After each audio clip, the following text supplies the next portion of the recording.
Hello student, मैं doctor Pankaj Tiwari. हमारे YouTube channel NIT school of mathematics में आप सभी का स्वागत है। स्टूडेंट, हम यहाँ डिस्कस कर रहे हैं डिस्क्रीट मैथमेटिक्स, और डिस्क्रीट मैथमेटिक्स में हम डिस्कस कर रहे हैं बुलियन अलजेब्रा। तो स्टूडेंट, बुलियन अलजेब्रा में हमने आपको बताया था कुछ बेसिक थ्योरम्स के बारे में।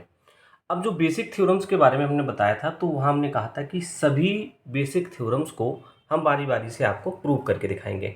तो इसके प्रीवियस लेक्चर में हमने जो है पहली थ्योरम आपको प्रूव करके दिखाई थी, जो कि थी आइडेम्पोटेंट लॉ। तो वहाँ हमने डिस्कस किया था प्रूफ ऑफ आइडेम्पोटेंट लॉ। आज हम आपसे डिस्कस करने वाले हैं proof of boundedness. Boundedness law हमारा क्या होता है, उसके बारे में हम यहाँ चर्चा करेंगे। तो स्क्रीन आपकी दोस्तों, आपकी स्क्रीन पर एक थ्योरम लिखी हुई है, prove that in Boolean algebra if any A is belongs to B then. देखिए, फर्स्ट पार्ट इसका है कि a plus one is equal to one. अगर a में a कोई एलिमेंट है, इसमें अगर हमने वन को ऐड किया तो आपको रिजल्ट क्या मिलेगा, वन मिलेगा। और सेकंड आपको प्रूव करना है कि a में अगर आपने जीरो से क्या किया, मल्टीपल किया, तो रिजल्ट आपका क्या रहेगा, जीरो रहेगा। और आप जानते हैं कि वन आपका क्या होता है, आपका मल्टीप्लिकेटिव आइडेंटिटी होती है, और जीरो आपकी एडिटिव आइडेंटिटी होती है। ये जब हमने आपको बुलियन अलजेब्रा की डेफिनेशन बताई थी, तब हमने आपको क्लियर किया था। चलिए स्टूडेंट, तो यहाँ पहले प्रूफ को हम देख लेते हैं। पहले प्रूफ में आपको दिया है a plus one is equal to one, ये हमें प्रूव करना है। तो स्टूडेंट, यहाँ हम टेकिंग RHS, हम राइट हैंड साइड लेके चल रहे हैं, मतलब हम इस वन को लेके चलेंगे।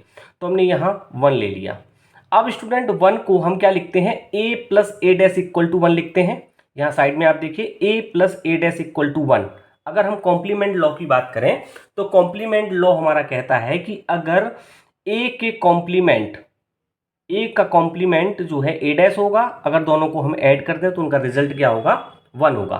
तो इस वन की जगह हम ए प्लस ए डैश लिख सकते हैं। अब स्टूडेंट, वन की जगह हमारे पास हो गया ए प्लस ए डैश।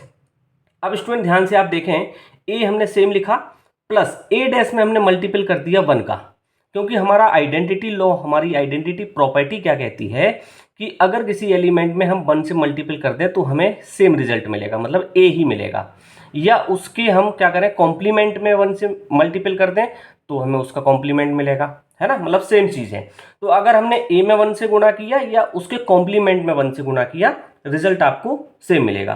तो ए हमने सेम रखा, और ये कॉम्प्लीमेंट था ए डैश, तो ए डैश में हमने वन से मल्टीपल कर दिया, उस हिसाब से इसका रिजल्ट ए डैश ही रहेगा, कोई फर्क नहीं पड़ने वाला। तो स्टूडेंट, ये हमें मिल गया A plus A dash dot one. अब स्टूडेंट, हमने डिस्ट्रीब्यूटिव लॉ पढ़ा है। डिस्ट्रीब्यूटिव लॉ हमारा कहता है कि A plus B dot C अगर हमें दिया है, तो उसको हम A plus B dot A plus C लिख सकते हैं। तो आप देखें, हमें रिजल्ट यहाँ क्या दिया हुआ है, ए प्लस बी डॉट सी। तो ए की जगह ए है, बी की जगह ए डैश है, और सी की जगह यहाँ वन है। तो ये लिखा है A plus B dot C, जिसको हम लिख सकते हैं A plus B dot A plus C. तो इसको हमने लिख दिया, देखो ए प्लस बी, बी मतलब ए dash, dot A plus C, तो ए प्लस सी, सी का मतलब वन। तो डिस्ट्रीब्यूटिव लॉ से हम इसको ऐसा लिख सकते हैं। अब स्टूडेंट, आपको मालूम है कि ए प्लस ए डैश, देखें A plus A dash equal to one, मैं ऊपर ही बता चुका हूं बाय कॉम्प्लीमेंट लॉ। तो हमने ए प्लस ए डैश की वैल्यू वन लिख दी। देखो यहाँ भी मैंने मेंशन किया हुआ है, A plus A dash equal to one कैसे होता है, कम्यूटेटिव लॉ या आपका कम्यूटेटिव लॉ से। क्लियर है? चलिए, तो ये जो है, सॉरी, ये a plus A dash equal to one आपका हो गया कॉम्प्लीमेंट लॉ। तो इसकी जगह आपने वन लिख दिया, और a प्लस वन आपने ये सेम लिखा। अब स्टूडेंट, आप देखें कि one dot A plus one, तो इसको हम लिख सकते हैं a plus one dot one, मतलब इनके हमने क्या किए, जगह आपस में चेंज कर दी।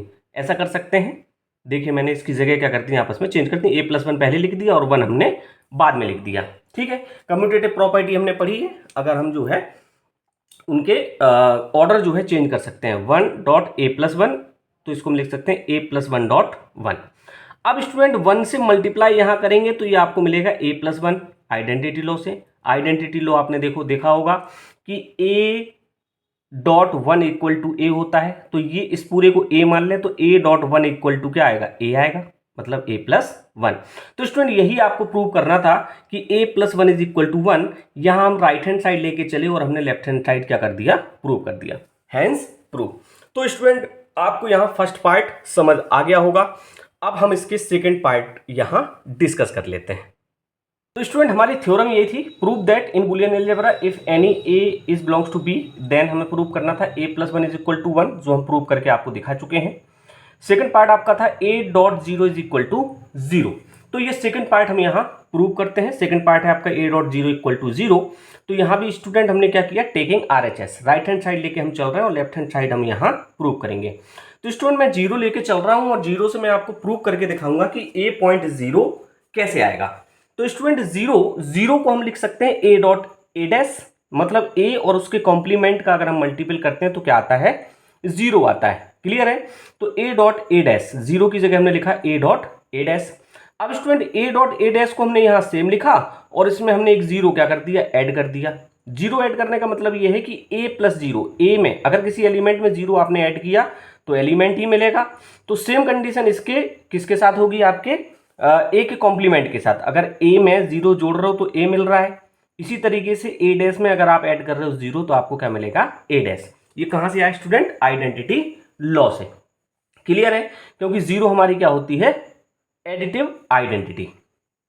तो a.a' हमने सेम लिखा, प्लस इसमें हमने 0 लिख दिया, तो इस पे इसके हेल्प पे कोई अंतर नहीं आने वाला। तो a.a', तो a हमने यहां बाहर निकाल दिया तो आपको अंदर मिल रहा है a' + 0। अब ये आपने कैसे कर दिया, a आपने क्या किया, बाहर ले लिया, तो इसको आपने लिख दिया a' + 0, कोई दिक्कत नहीं है। चलिए आगे स्टूडेंट देखें, आपने डिस्ट्रीब्यूटिव लॉ पढ़ा है, हमने इसके पहले भी आपसे डिस्कस किया कि ये लिखा हुआ है a.b + c, तो इसको हम लिख सकते हैं a.b + a.c। तो उसी तरीके से हमने इसको लिख दिया a.a' + a.0। Clear student. अब आपको मालूम है कि a.a' की वैल्यू क्या होती है, आपकी 0 होती है, ये हम ऊपर भी डिस्कस कर चुके हैं। तो a.a' की जगह हमने 0 पुट कर दिया, ये लिखा हुआ है a.0। अब आपने कम्यूटेटिव लॉ से क्या किया, इनके प्लेस चेंज कर दिए, तो a.0 + 0 आपने बाद में लिख दिया। अब आपको मालूम है कि 0 क्या होती है, एडिटिव आइडेंटिटी होती है, तो 0 से यहाँ कोई फर्क नहीं पड़ने वाला, यही तो हम चर्चा ऊपर कर रहे थे। तो आप a.0 + 0 की वैल्यू क्या होगी, a.0, जो कि आपकी लेफ्ट हैंड साइड है, जो आपको प्रूव करनी थी। आप राइट हैंड साइड लेके चले, लेफ्ट हैंड साइड आपने प्रूव कर दिया, तो हैंस प्रूव। तो स्टूडेंट ये थी हमारी थ्योरम थी आपकी बाउंडेडनेस लॉ, बाउंडेडनेस प्रॉपर्टी थी। तो आई होप आपको समझ आया होगा कि बाउंडेडनेस प्रॉपर्टी को हमें किस तरीके से प्रूव करना है। तो स्टूडेंट ये प्रॉपर्टीज जो हैं बहुत ही आसान हैं और बहुत ही यूजफुल हैं, इसलिए मैं बारी बारी से इन सभी को जो है सॉल्व करा रहा हूँ। कभी कभी एग्जाम में थ्योरम पूछ लेती है, मतलब इनका प्रूफ पूछ लेते हैं, और इनका यूज तो आप ये समझ लें कि मैक्सिमम क्वेश्चंस में इनका यूज होना ही है। तो स्टूडेंट अगर आपको वीडियो पसंद आ रहा है तो वीडियो को लाइक करें, वहाँ चैनल पर अगर नए हैं तो चैनल सब्सक्राइब कर लें और अपने दोस्तों के साथ इनको शेयर जरूर करें, और बने रहें, देखते रहें NIT school of mathematics. Thank you guys.